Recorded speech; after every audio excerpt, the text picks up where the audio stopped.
প্রিয় ছাত্রীরাবাসী, এই দপ্তরের মধ্যে আপনারা দাঁড়িয়েছেন, আপনারা এই দপ্তরের মধ্যে দাঁড়িয়ে আছেন, আপনাদেরকে ধন্যবাদ জানাই। 23 জুলাই পদযাত্রায় আমরা 12তম দিনেও থেমে যাইনি। রোদ বৃষ্টি ঝড় সবকিছুকে উপেক্ষা করে জাতীয় নাগরিক পার্টি এবং গণঅভ্যুত্থানের নেতৃবৃন্দ এগিয়ে যাচ্ছে। প্রিয় ছাত্রীরাবাসী,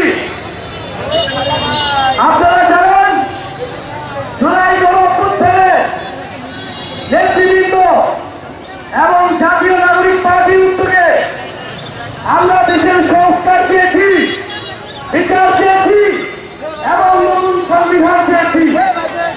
কিন্তু এই সকল জনদাবির বিরুদ্ধে দাঁড়িয়ে যাচ্ছে একটি পক্ষ, যারা পুরাতন বন্দোবস্তকে টিকিয়ে রাখতে চায়, যারা পুরাতন রাজনীতিকে টিকিয়ে রাখতে চায়, যারা চালাবাজ এবং সন্ত্রাসকে টিকিয়ে রাখতে চায়।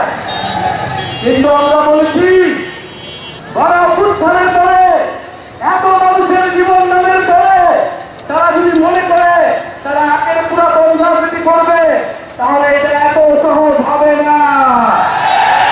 গণঅভ্যুত্থানের শক্তি এখনো মাঠে আছে, এখনো তাদের গর্জন রয়েছে।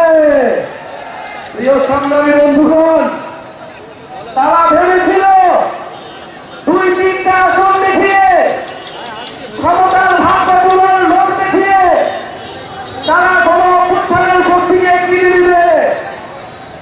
কিন্তু যারা বিপ্লবের শক্তি, যারা মৃত্যুর মুখ থেকে ফিরে এসেছে, তাদের ব্যক্তিগত স্বার্থ বাংলাদেশের কোন রাজনৈতিক দলের হয় নাই। মৃতদের উপরে তারা আনন্দের নৃত্য করছে। এই জুলাইয়ে